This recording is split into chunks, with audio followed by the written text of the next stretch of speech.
Welcome back 1100. We are doing Newton's second law today, and we're going to knock it out pretty quick. A lot quicker than it would take if you were doing this in the lab anyhow. The reason being is that in the lab you would be using the air tracks, and for the amount of weight that they have you putting on the hook attached to your rider, it produces a rather large velocity. So when your rider collides with the edge of the track, weights go flying everywhere. The string on the end of or wrapped around your pulley falls off the pulley. It gets wrapped around the axle, so you have to fix that. And the pulley is located like 4 feet above the lab bench, so it's a bit of a struggle. Plus, some of the timers sometimes misfire, so you have to do a run, repeat the run. Anyway, we're not going to have those problems today. What I want to mention is that we are going to be using different weights. The masses that you're instructed to use in your lab manual are, I believe, 20-gram weights. You're supposed to start off with 5 20-gram weights, 4 of which are on your rider, or in this case, our smart cart, and 1 which is on the other end of the hook. Then for each successive run, you would transfer one of these weights that's on the cart over to the hook. Now, I tried doing this with 20-gram weights just to be consistent with the lab manual, but it wasn't working out for the smart cart. It was the speeds were too high, and it was jumping off the track and falling on the floor. So we lowered the weight, but that's not going to affect us. We are going to get the same data. And again, you are confined to just 6 data points in the lab if you're using those timers, those photo gate timers. With this here, we could get as many data points as we need, and I will provide you with more than 6. In fact, I'll probably give you a round number like 20 for each run. If your instructor wants you to do it just with 6, I guess you just pick 6 of those at equally spaced intervals, or you just use all 20. Why not, right? Anyway, let's get started. Here's what we have. A rider, which is 271 grams. By the way, all these numbers, all of these masses will be given to you. I've tabulated them for you, so you don't necessarily need to record their values now. I also have 4 of those 10-gram masses, and I'm going to place those on the cart. Now, our hook has 1 10-gram mass on it, so there's a total hanging mass of the 10 grams plus the mass of the hook, which is 5 grams. Now, here would be our run number 1. There you go. So this data has been recorded, and I'll get that to you. Let's do run number 2. I don't know if you saw me do it, but what I did was I took one of the 10-gram masses off of this cart and put it on this hook.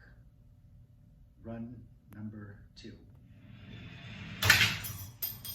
Now I'm getting another mass, another 10-gram mass off of the cart, and I'm putting that on the hook.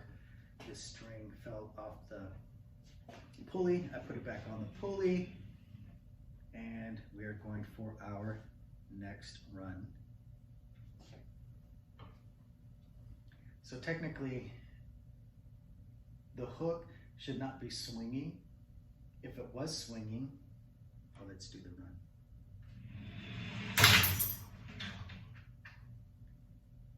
Transferring a mass on over to the hook.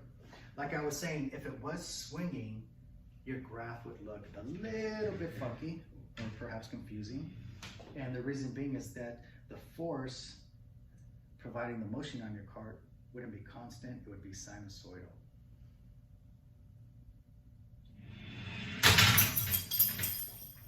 The last run for this part, I have the remaining 10-gram mass, and I am putting that on the hook. So we have all of our masses now on that hook, and the cart is empty.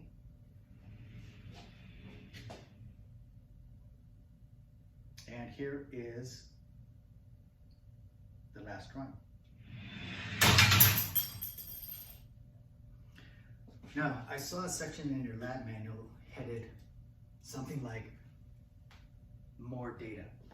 And for that particular run, what we're going to do is mimic the amount of mass providing the force to get this cart in motion from part one, run, part one, run. And if I recall, that was 15 grams total. So I have 15 grams on the end of this hook. And what they want us to do is increase the mass of this rider. What I'm going to do is place, let's see, 200, 300, 400, 450. I'm adding 450 grams to the mass of this rider.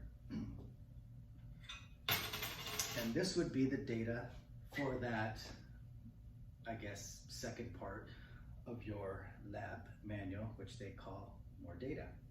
And here we go.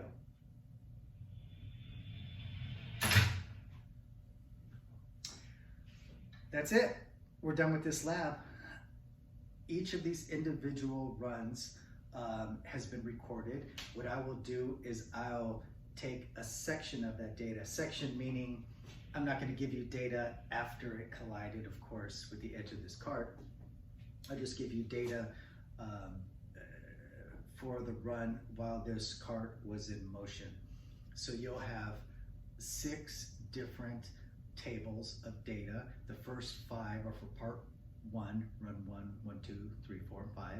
Then the last table will be for the some more data part of the experiment. Anyway, see you next week.